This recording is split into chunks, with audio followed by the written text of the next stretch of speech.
राष्ट्रवादी काँग्रेस पक्षाच्या वतीने बीडच्या ऐतिहासिक परळीच्या ऐतिहासिक शहरात आज अभूतपूर्व जनसन्मान यात्रेच्या निमित्ताने जो विराट जनसमुदाय या ठिकाणी जमलेला आहे याला संबोधित करण्यासाठी या ठिकाणी उपस्थित असलेले महाराष्ट्राचे विकास पुरुष राष्ट्रवादी काँग्रेस पक्षाचे राष्ट्रीय अध्यक्ष राज्याचे लोकप्रिय उपमुख्यमंत्री आपल्या सर्वांचे नेते नामदार अजितदादा पवार, मैदानाच्या भूमीत इतका विराट जनसमुदाय जमवण्याची ज्यांची ताकद आणि शक्ती आहे असे महाराष्ट्राचे नेते, राज्याचे कृषी खात्याचे मंत्री, माझे सहकारी, ग्रेट शोमॅन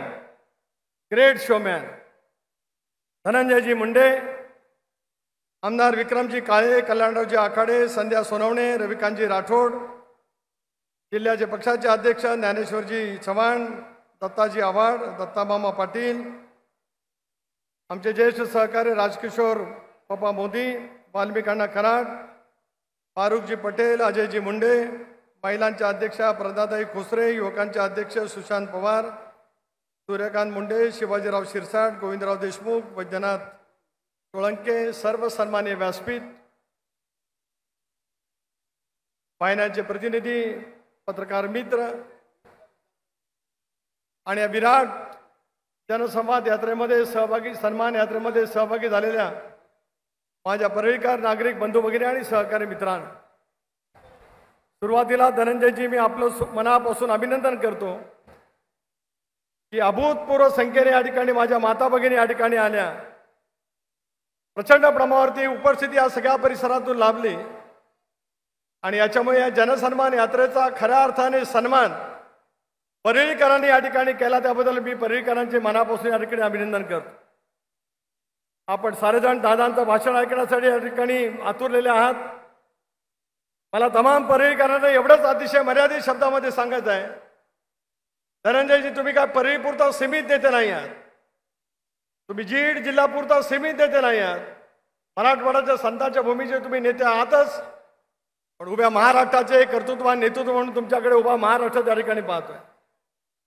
आदरणीय अजितदादांनी 14 सालामध्ये विरोधी पक्ष नेत्याची जबाबदारी तुमच्यावरती सोपवली आणि गोविंदराव मुंडेच्या नंतर विरोधी पक्ष नेता कसा असू शकतो याचं उत्तम उदाहरण महाराष्ट्राने पाहिलं, ते धनंजय मुंडेच्या रूपाने पाहिलं। त्याचा अभिमानपूर्वक उल्लेख या निमित्ताने मी करू इच्छितो आहे।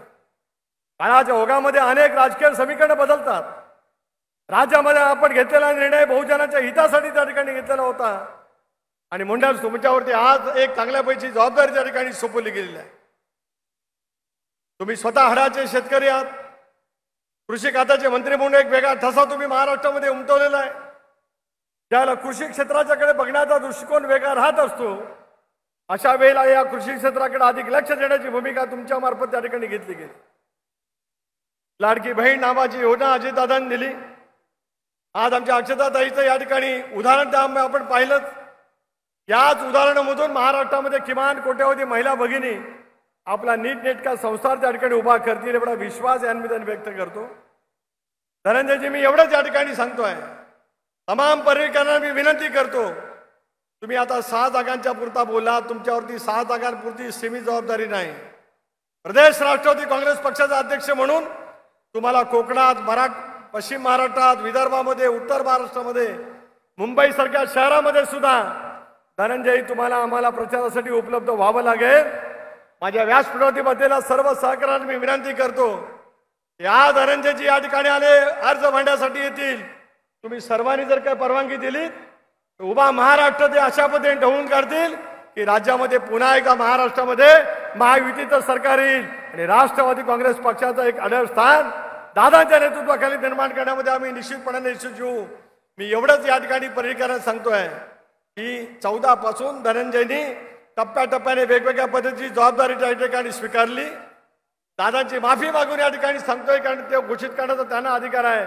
धनंजयजी पुढच्या 24 सालाच्या नंतर याच्यापेक्षा मोठी जबाबदारी तुम्हाला घ्यायची आहे, महाराष्ट्र घडवायचा आहे, महाराष्ट्र अधिक गतिमान करण्यासाठी तुमच्या नेतृत्वाचा योग्य तो विनियोग आणि उपयोग राष्ट्रवादी काँग्रेस पक्ष अशा पद्धतीने करील की शासनामधला एक प्रभावशाली मंत्री आपल्या परिसरामध्ये, आपल्या मराठवाड्यामध्ये, महाराष्ट्रामध्ये काय पद्धतीने ठसा उमटू शकतोय याचं उत्तम उदाहरण म्हणजे धनंजय मुंडे असेल, एवढा विश्वास या ठिकाणी व्यक्त करतो.